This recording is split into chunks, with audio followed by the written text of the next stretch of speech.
갈릴리 가나라고 하는 예수님의 고향 옆에 있는 마을에 도착하게 됩니다.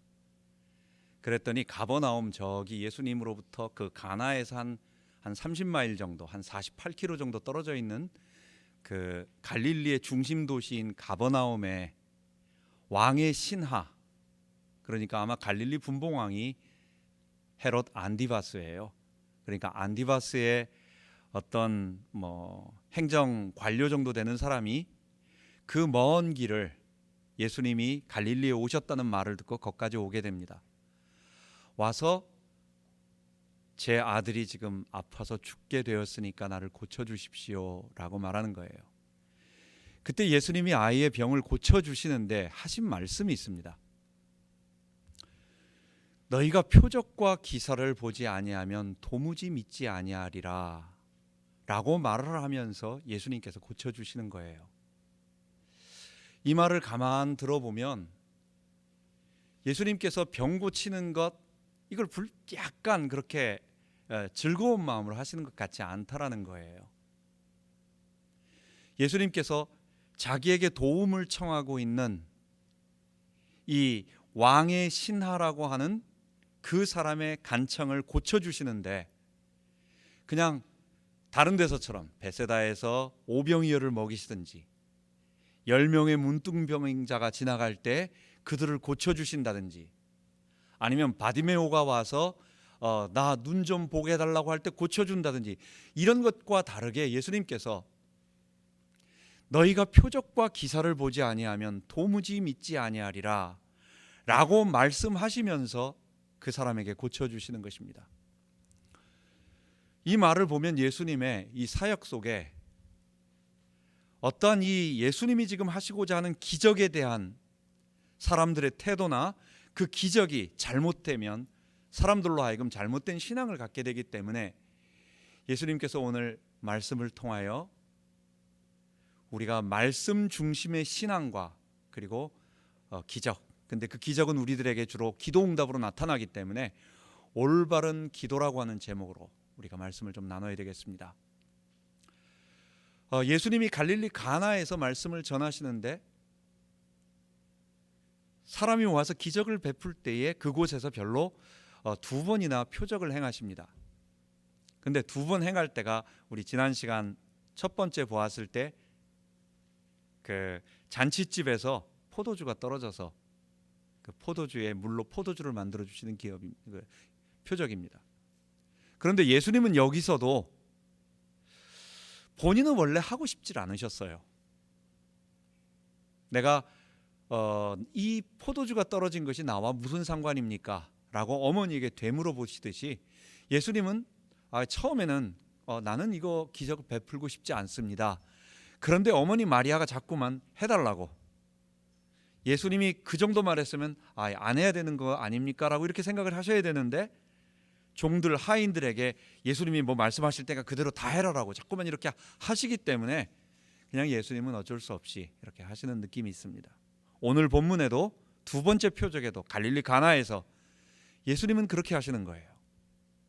너희가 표적과 기사를 보지 아니하면 도무지 믿지 아니하리라. 예수님이 기적을 베푸시는 것을 꺼려 하셨느냐? 그러지 않으셨어요. 예수님이 사람을 고치고 예수님이 사람을 이렇게 살리는 것을 힘들어 하셨느냐? 예수님이 먹이는 건 좋아하고 예수님이 뭐 설교하시는 건 좋아하시는데 병 고치는 건 조금 불편해 하셨느냐? 그런 것도 아니에요.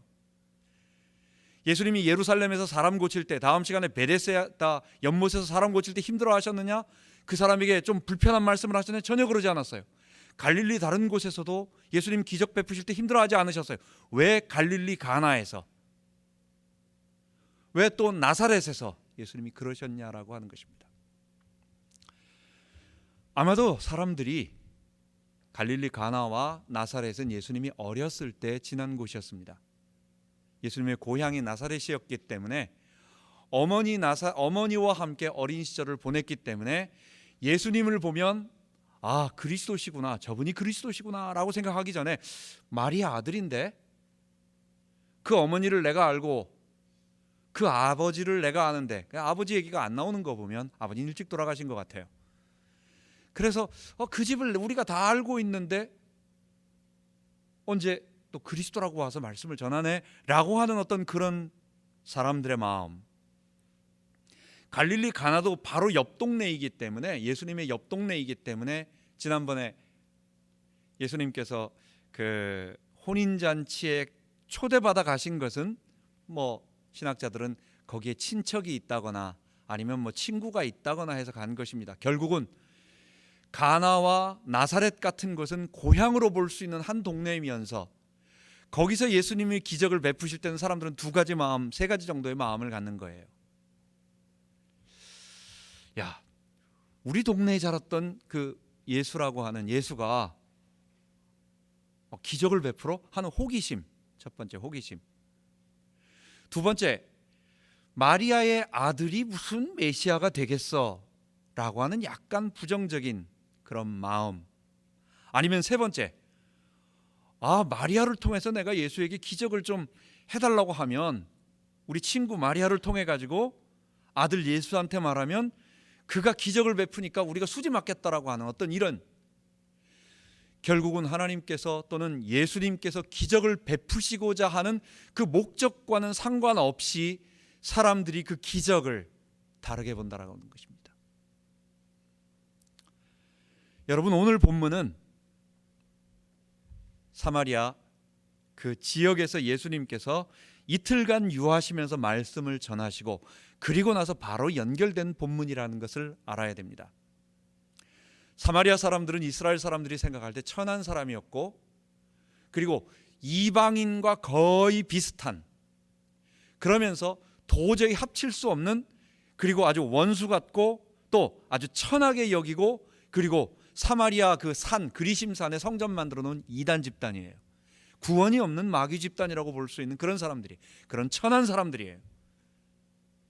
그런데 그곳에서 예수님은 사마리아 여인을 고치고 그 여인에게 복음을 전하고 나서 그 여인이 동네에 들어갑니다. 오늘 39절 본문에 뭐라고 말을 했어요?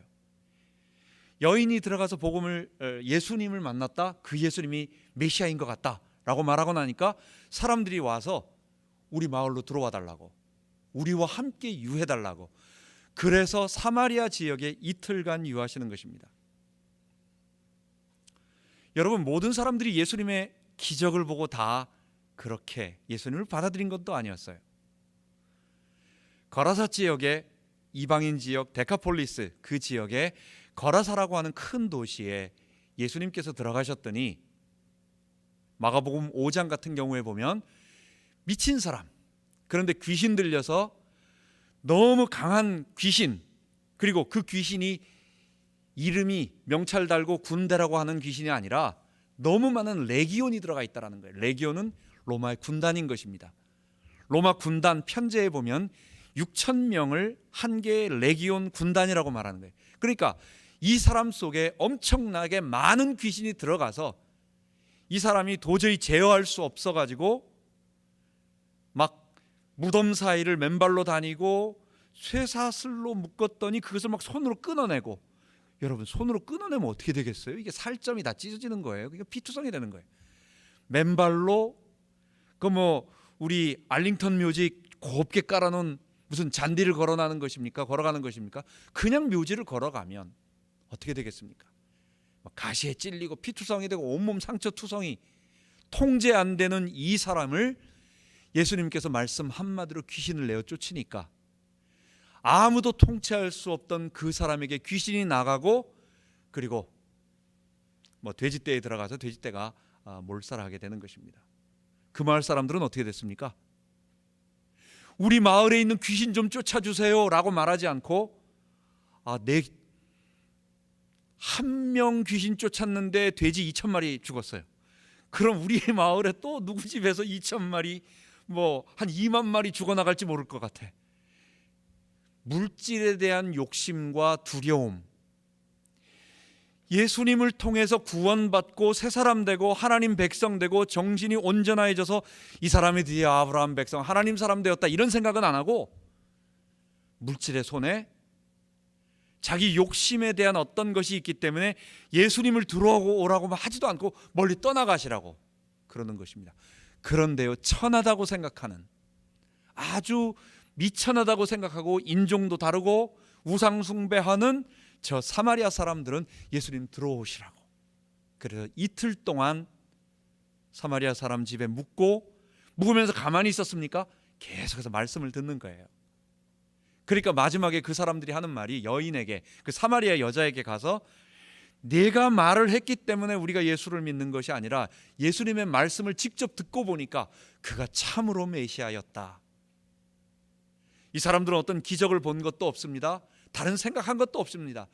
예수님이 전하시고자 하시는 말씀을 처음부터 끝까지 한 이틀쯤 듣고 보니까 예수님이 그냥 아무렇게나 중구난방 예수님이 또 복 주시는 말씀, 예수님이 거기서 손금 봐주시고 미래 맞추고 이런 거 안 하셨을 거란 말이에요. 예수님은 자기가 이 땅에 오신 이유, 예수님은 구약 성경에 말하고 있는 하나님의 나라 구원, 새 언약, 그리고 그 언약을 이루기 위해 오신 자기가 해야 할 일, 이 부분에 대한 전반적인 말씀을 이틀 동안 거기서 오래 계실 수가 없기 때문에, 또 다시 예수님이 사마리아로 가실 수 없기 때문에 아마 그 짧은 시간 동안 이 복음의 메시지를 전하니까 그 사람들이 그 말씀을 다 받아들이고, 우리가 사마리아 여인 네가 우리들에게 내 과거를 다 마쳤다라고 하는 그 말을 듣고 예수를 믿은 것이 아니라 그 예수님이 하신 말씀을 듣고 그분이 메시아 하나님의 아들이었다는 것을 믿었다는 것입니다. 오늘 갈릴리 가나 사건 속에서 너희가 도무지 표적과 기설을 보지 아니하면 믿지 아니하리라고 이런 탄식하는 마음을 가지고 예수님이 그들에게 기적을 베푸신 그 배경 앞에는 그 사마리아 사람의 기적이 있었다라고 하는 것, 그리고 연결된다라고 하는 것. 우리가 그래서 다시 한번 우리는 말씀 중심의 신앙, 그리고 기적 우리에게 필요하면 하나님 주십니다. 그러나 그 기적 자체가 우리의 목적이 되지 말고 그 기적을 통하여 그 기적을 베푸시는 하나님께로 나아가고 그 기적을 주시는 예수님이 우리에게 가져다 주신 하나님 나라와 십자가 구원, 십자가 복음을 우리가 배워야 되겠습니다. 예수님이 처음에 고향에 가셨을 때에 먼저 요한에게 세례를 받으시고 공생애를 시작하실 때 이런 말씀을 나눕니다. 예수님께서 세례를 받으시고 메시아로 많은 사람들에게 임직이 되시고 선포가 되시고, 그리고 광야에 가서 40일간 금식하신 후에 첫 번째 사역을 누가복음 4장에서는 나사렛으로 가십니다. 자기 고향으로 제일 먼저 가십니다. 그리고 나서 회당에 처음에 딱 들어가시는데, 회당에 들어가셔서 성경 말씀을 펴신 성경을 읽으신 것이 뭐냐? 이사야서 61장 1절부터 2절 3절의 말씀입니다. 그 성경의 말씀은 주 여호와의 신이 내게 임하셨으니 여호와께서 내게 기름을 부으사 나로 가난한 자들에게 아름다운 소식을 전하게 하려 하심이라. 나를 보내사 마음이 상한 자를 고치며 포로된 자에게 자유를, 갇힌 자에게 노임을 전파하여 여호와의 은혜의 해와 우리 하나님의 신원의 날을 전파하여 슬픈 자들로 그들을 다 위로하며라고 하는 그 모든 말씀들을 쭉 이사야서 63장의 예언을 딱 읽으시고, 그리고 성경을 덮으신 다음에 이 말씀이 오늘날 너희에게 응하였느니라 라고 말하는 것입니다. 예수님의 공생애를 딱 시작하는 말씀 첫 구절을 뭐로 시작하느냐? 회당에서 이사야 61장을 딱 읽으시고, 그리고 이 말씀이 오늘날 너희 눈앞에서 이루어졌다, 자기가 그것을 성취하는 메시아라고 말하는 거예요. 예수님은 단순하게 이사야 61장 하나만 인용하신 것이 아니라 그 말씀 속에는 예수님이 하시고자 하시는 전체 사역이 들어있고, 그리고 예수님의 전체 메시지 하시는 그것들이 다 포함되어 있는 거예요. 여러분, 지난번에 에스겔서는 이스라엘이 회복되어지는 성전 중심 제사 회복, 그리고 하나님이 성전으로 오시고 거기에서 예배가 드려지고, 그리고 그 성전에서 맑은 생명수의 강이 흘러나오면서 모든 사람들이 살아나는 하나님 나라가 이루어진다는 것을 그림으로 보여줬어요. 그런데 이사야서는요, 그 일이 여호와의 종, 내가 붙드는 나의 종, 내 마음에 기뻐하는 나의 택한 사람을 보라, 내가 나의 신을 그에게 주었은즉 그가 이방에 공의를 베풀리라 하면서 이사야서 42장부터 4번에 걸쳐 가지고 여호와의 종이 처음에 공의를 베푸는 일을 한다. 그러니까 이스라엘이 다 죄 가운데 불의 가운데 있는 사람인데 여호와의 종이 와서 의를 베풀면서 너희를 의로운 백성으로 만들어 준다라는 거예요. 그러면서 그 의로운 여호와의 종은 49장에 너희들만 구원하는 것이 아니라 이방에까지 가가지고 이방인들을 구원을 베풀어주고 하나님의 나라를 이방인들에게까지 베푼다.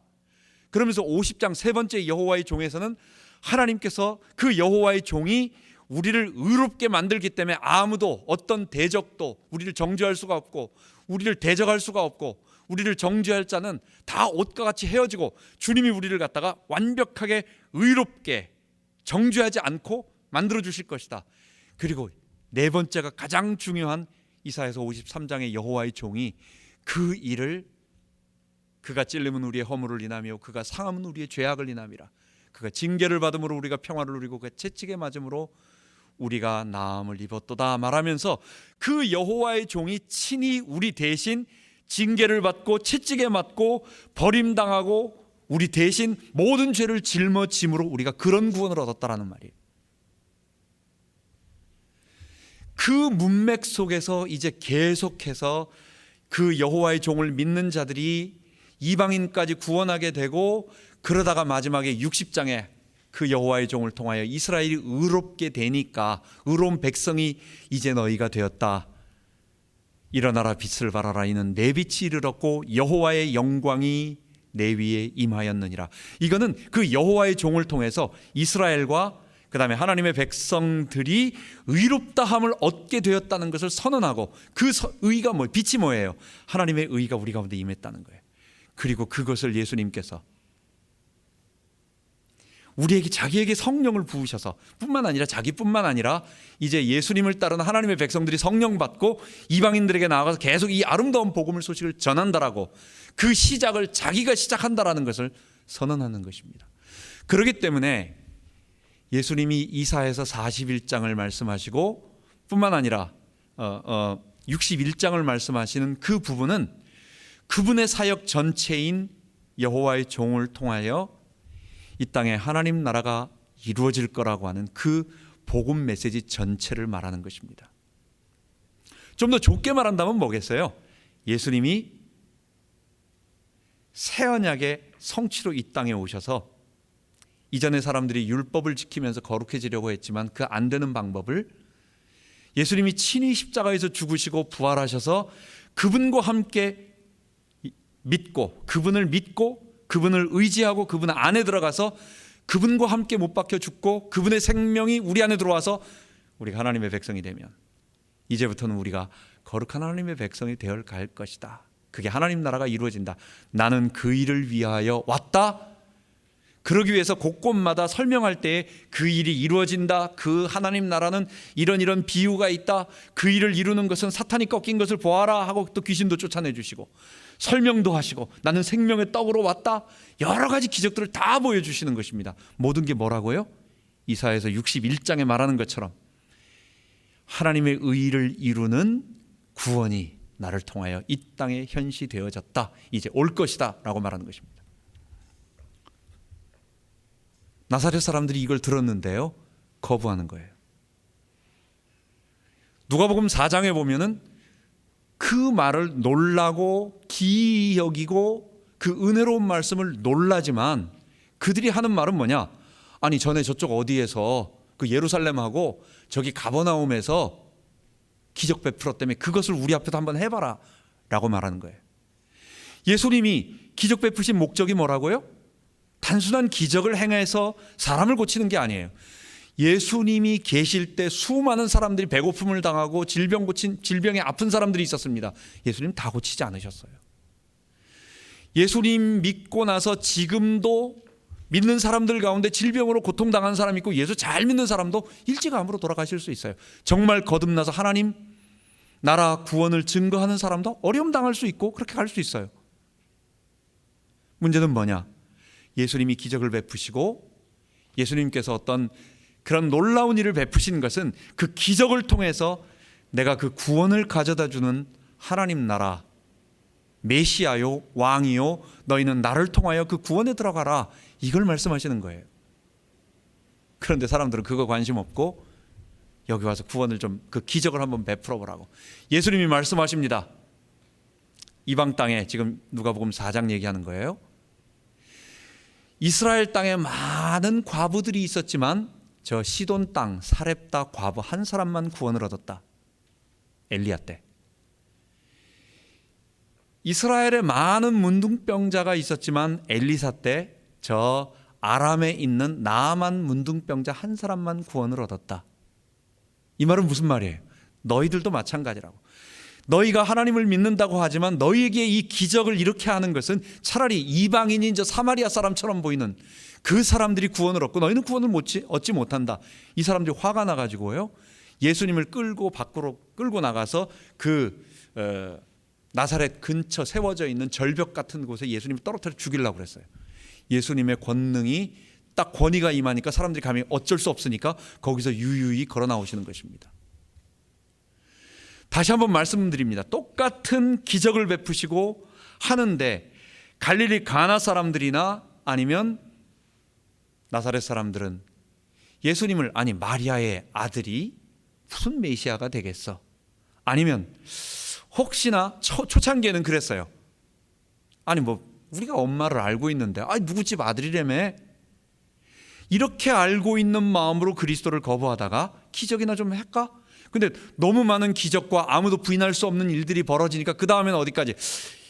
그 마리아 통해 가지고 내가 기적 좀, 우리 집에 안 되는 문제 좀 해결해야 되겠다. 그러니까 오직 기적, 어떤 문제 해결, 예수님이 하시고자 하는 말씀보다 거기에 계속 나아가고 있는 그런 모습을 보이는 것입니다. 여러분, 한 가지 알 것은 예수님은 왕의 신하, 그러니까 자기 아들이 죽어가고 있는 상황에 와서 예수님에게 아들을 고쳐달라고 거의 30마일, 그러니까 여기서 뭐 한 헤이마켓 정도 거리 정도 될까요? 그 정도 되는 거리를 그 말 타든지 아니면 뭐 어쨌든 뭐 걸어서 오지는 않았겠죠. 그래도 어느 정도 있으니까 말을 타든지 어쨌든 그렇게 해서 온 사람, 한나절 정도 걸리는 그 시간을 온 사람, 이 사람을 예수님은 막 혼내면서 말이야, 네가 말이야 육신적인 거기에 관심이 있고 아들 죽어가는 것보다 지금 하나님 나라가 더 중요하지, 이렇게 말하지 않았어요. 여러분, 애가 죽어가는데 지금 무슨 하나님 나라 그런 기도가 어디 있습니까 지금? 예수님은 그 사람의 그 안타까운 심정과 그 어려운 문제에 대해서 예수님께서 책망하는 것이 아니라 그런 것을 통해야만 주변 사람들이 지금 예수님이 지금 오니까 몰려들고 가나 사람들, 나사렛 사람들이 기적을 통해서 뭐 궁금한데 뭐 재밌는 일 없나라고 하는 거, 예수님이 정말 메시아 맞나라고 하는 자꾸만 그렇게 하려는 거, 문제에 처해서 고통당하고 있는 그 사람의 문제를 지금 예수님이 혼을 내려고 하시는 것보다는 기적을 통해서 하나님께로 나아가고 그 기적을 베푸시는 그 그리스도 자체에게 가지 않고, 그분에게 나가지 않고, 그분이 말씀하시고자 하는 하나님 나라 십자가 이 복음으로 들어가지 않고 그 기적 자체에 머물러 있는 이 사람들의 마음 자세, 태도를 말하고 계신 것입니다. 예수님은 기적을 부정하거나 또는 억지로 행하지도 않으셨어요. 예수님은 즐거운 마음으로 많은 사람들을 구원하셨어요. 또한 기적은 분명히 사람들에게 구원을, 예수님께로 나아가게 하는 중요한 도구가 된 것은 사실입니다.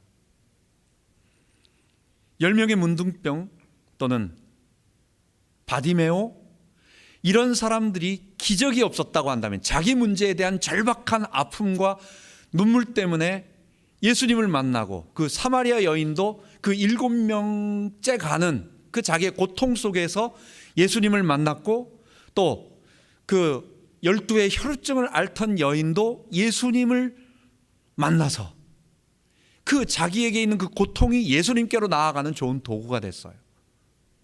분명히 기적 자체가 나쁜 것은 아니고 어려움 자체가 그 사람으로 하여금 잘못되게 만드는 것은 아닙니다. 문제는 뭐냐? 이 기적은요, 우리 죄인들에게 너무도 큰 마약 같아서 기적 자체가 목적되기가 너무 쉽다라는 거예요.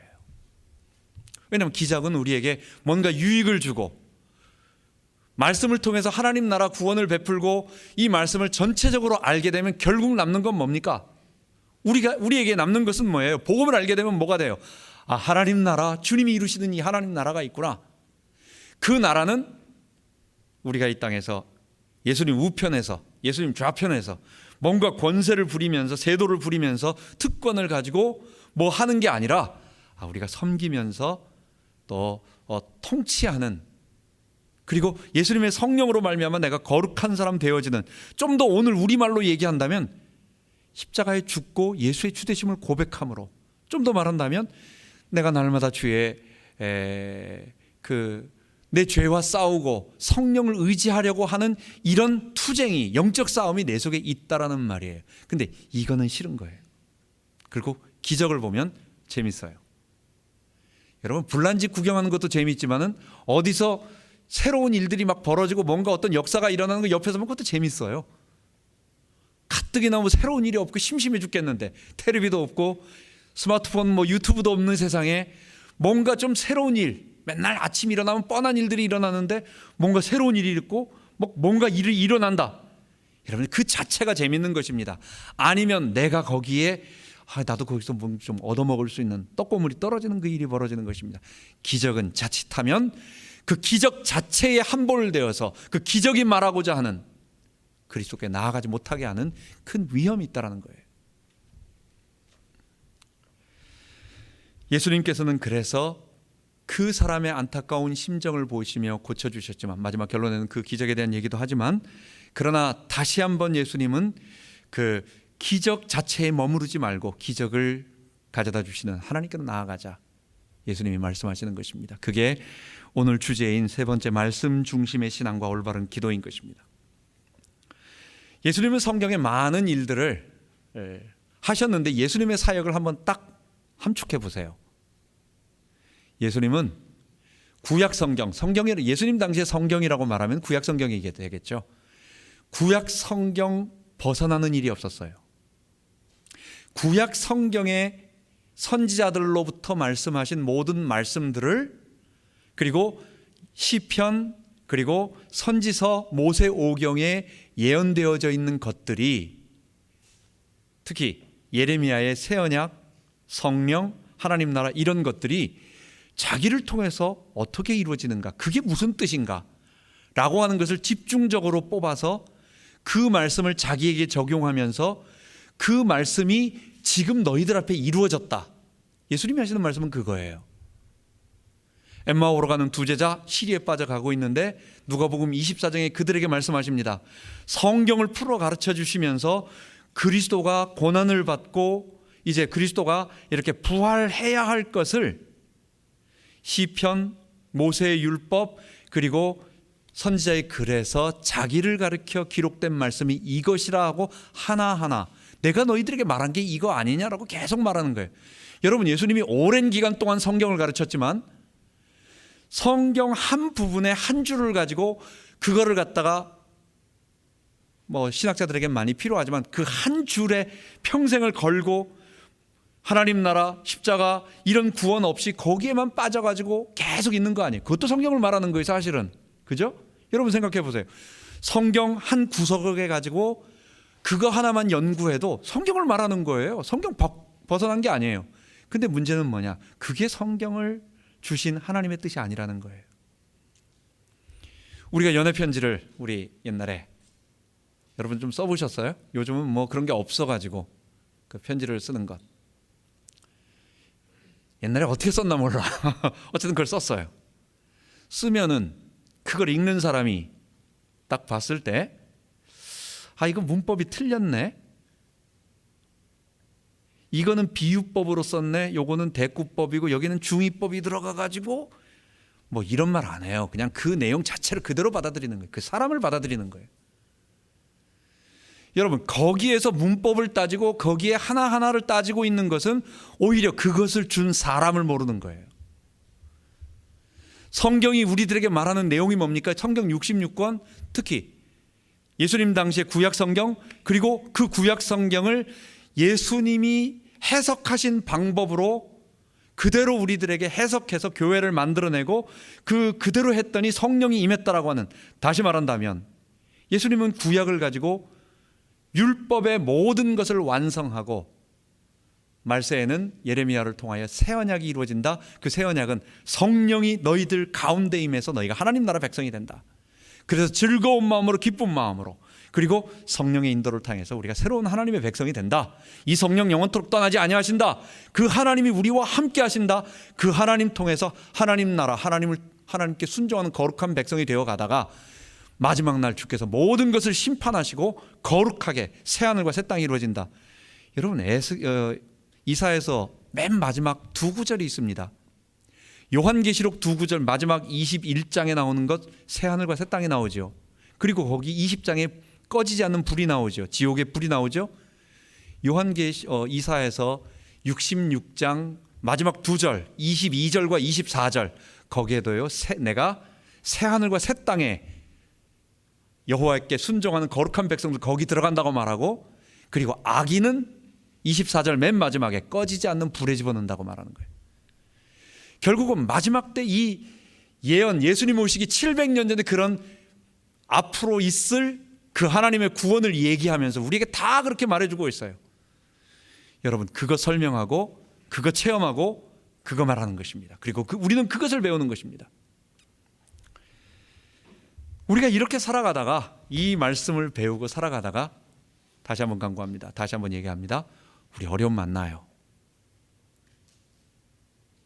우리 딴 거 믿는 거 아니에요. 우리 하나님 나라 갈 거고, 성령님 지금 우리 가운데 오시고 그리스도와 연합돼서 하나님 백성으로 살아가다가 주님 오시면 마지막에 거룩한 백성으로 점점 변화되어 가다가 우리가 이 땅이 완전히 새 하늘과 새 땅이 되어질 때 다 하나님의 백성으로, 그리고 그 안에 들어갈 것입니다. 우리는 그것을 사모하고 기다리는 사람들입니다. 그런데 이런 삶을 살아가는 동안 아직 우리가 죄의 세상에 살고 있기 때문에 어려움이 있어요. 갈릴리 가나는 축복받은 곳이고 혼인잔치가 있는 곳이고 모든 사람들이 기뻐하는 곳인데 포도주가 모자라는 위기가 왔어요.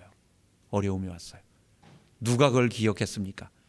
제가 생각했을 때는 포도 그 잔치를 준비하는 신랑 측이 예수님이 올 때 많은 사람들이 같이 따라온다는 사실을 몰랐지 않았을까? 그 계산을 안 했기 때문에 처음부터 조금 준비한 건 아니었을 거예요. 풍족하게 자기 식구들 다 준비했겠지만 예수님 온다니까 많은 사람들이 몰려온 거예요. 그러니까 모자라진 거예요. 갑자기 예상치 못한 일이 벌어졌어요. 왕의 신하, 그 당시에 여러분 고급 공무원입니다. 그 사람 가만히 있어도 평생을 먹고 살 수 있는 사람이에요. 세상적으로 출세하고 돈 많고 사람들의 존경받고 어쨌든 그 사람 괜찮은 성공한 인생 성공한 사람이 자기 아들이 죽어가고 있습니다. 그 축복받은 가나, 예수님이 계신 가나에 인생들이 최고로 되어질 것 같지만 안 되는 절망과 저주와 죽음의 그늘이 거기에도 덮쳐 있는 거예요. 우리 인생도 마찬가지예요. 우리가 천국을 향하여 가고 있는, 우리가 거룩한 하나님의 백성으로 가지만 그러나 우리에게도 언제 어떤 어려움이 닥칠지 모르는 어려움이 있어요. 여러분, 그때 주님께서 우리를 보호해 주시는 것입니다. 우리는 믿음을 향하여 예수님이 말씀하신 하나님 나라 말씀 중심의 신앙으로 계속 가다가 그게 우리의 목표예요. 그게 우리의 중심이에요. 그래서 우리의 평생의 싸움과 우리의 관심은 하나님, 내가 어떻게 하면 십자가에 못 박히고 어떻게 하면 예수님이 나의 주님 되시는 것을 날마다 체험하겠습니까? 이게 우리의 목표고 이게 우리의 관심이에요. 근데 그런 일을 해나갈 때 있어서 어떨 때 긴급한 위기를 만나잖아요. 그러면 이런 건 약한 거야, 이런 건 하지 말아야지, 이런 건 주님이 싫어해 라는 게 아니라 우리 다 주님 아신다고요.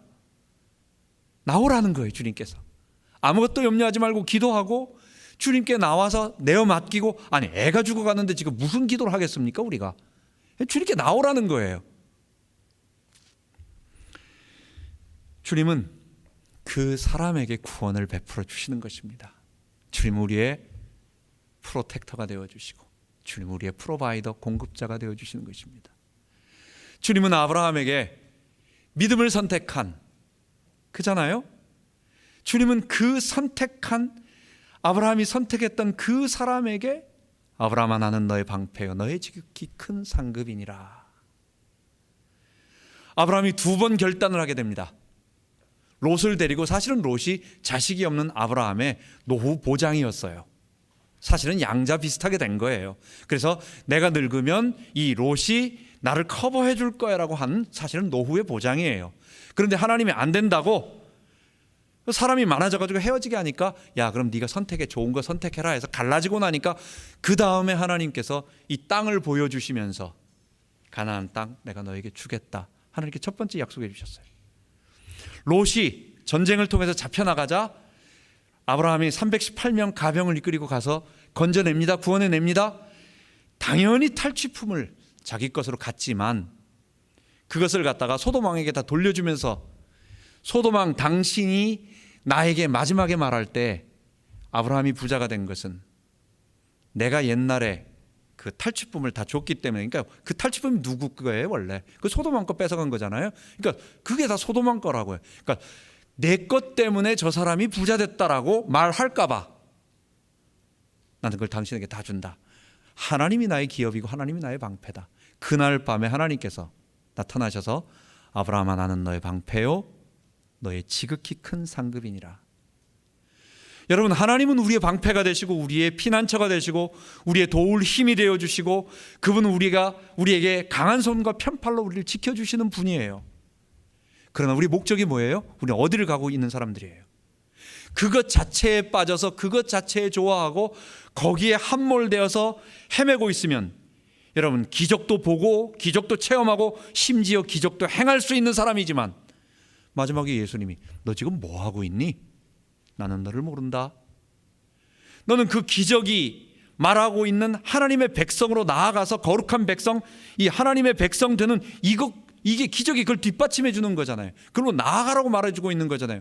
그 기적을 주시는 그 그리스도를 말해주고 있고 그 그리스도가 가져다 주는 하나님 나라 백성됨의 축복, 결국 십자가와 부활을 통한 거룩함을 우리에게 말하고 있잖아요. 그 기적이 우리에게 말하는 것은 내가 경제가 어려워가지고 기도할 때 주님이 기적 주시면 그 기적을 통해서 하나님의 살아계심 내가 체험하고, 그리고 그래서 하나님이 내게 원하신다, 하나님 배울 것 생각하며 십자가 부활에 나아가게 되잖아요. 근데 그것만, 기적만 생각하니까 좋은 거야. 거기에 묻혀있지 말라는 거예요. 주님은 우리로 하여금 기적을 통해서 하나님께로 나아가는, 그러니까 먼저 말씀 중심의 생활, 그리고 신앙, 그리고 기적을 체험하는데 그 기적은 오늘 우리에게 기도 응답이라고 하는 것으로 표현해서 올바른 기도 응답을 받자는 것입니다. 마지막으로 이 말씀들을 우리에게 한번 적용해 본다면, 예수님은 우리에게 생명이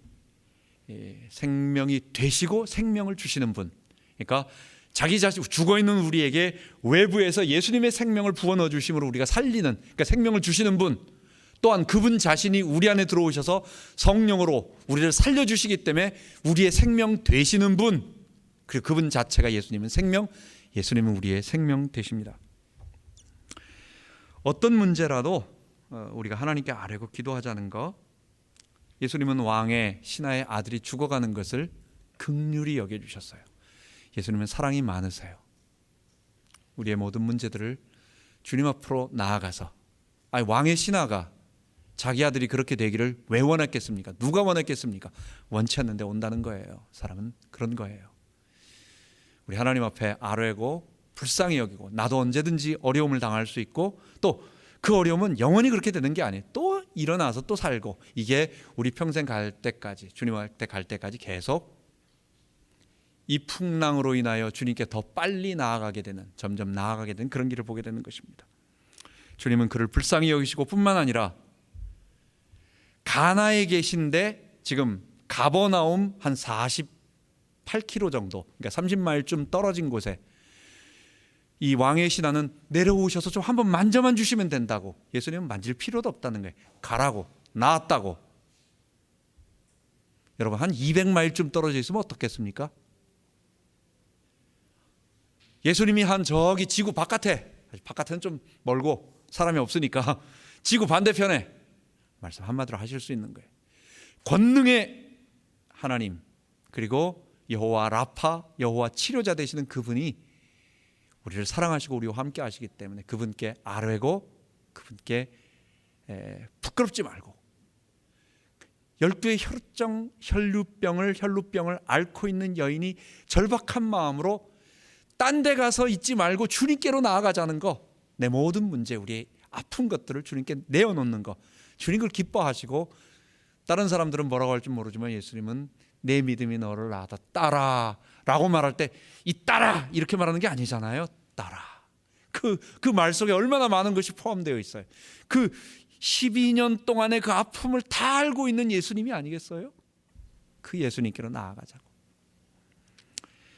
그러나 그것보다도 그걸 통해서 거기에 머무르지 말고 말씀 중심의 생활. 오늘 본문 한번 그 첫 번째 읽어보도록 하겠습니다. 41절 42절에 보면 예수의 말씀, 우리 다 같이 읽어보겠습니다. 예수의 말씀을 인하여 믿는 자가 더욱 많아 그 여자에게 말하되 이제 우리가 믿는 것은 내 말을 인함이 아니니 이는 우리가 친히 듣고 그가 참으로 세상의 구주이심을 알미니라 하였더라. 여러분과 제가 말씀 중심의 신앙생활을 하는 그런 우리 되기 바랍니다. 다 같이 기도하겠습니다. 하나님 아버지, 우리에게는 왕의 신하의 아들처럼 절박한 문제의 때때로 우리가 구원받은 거룩한 백성임에도 불구하고 우리에게 다가옵니다. 그러나 주님은 그것을 불쌍히 여기시고 긍휼히 여기시고 사랑하시며, 뿐만 아니라 그분은 여호와 라파, 치료자 되시는 분이시기 때문에 어떠한 거리낌도 없이 그 먼 곳에 떨어져 있는 그 아이를 말씀 한마디로 고쳐주셨습니다. 그러나 주님은 우리에게 거기에 머물러 있지 말고 말씀 중심의 신앙을 통하여 우리가 하나님 나라 백성이 되고 우리가 거룩한 십자가와 부활에 동참하여 거룩한 하나님 백성 되기를 원하시오니 우리가 계속 그 말씀 중심의 신앙을 하되 우리가 필요할 때 주님께 기도하며 기적을 구하며 그 응답을 체험하는 우리 되게 하여 주옵소서. 우리 성도들 혹시 아픈 것 있고 또 해결해야 할 문제가 있다 하면 이 거룩한 주님의 백성으로 나아가는 과정 가운데 이 기적을 통하여 힘을 얻고 더욱 주님 앞에 나아갈 수 있도록 은혜 베풀어 주옵소서. 감사드리며 우리 주 예수 그리스도의 이름으로 기도하옵나이다. 아멘.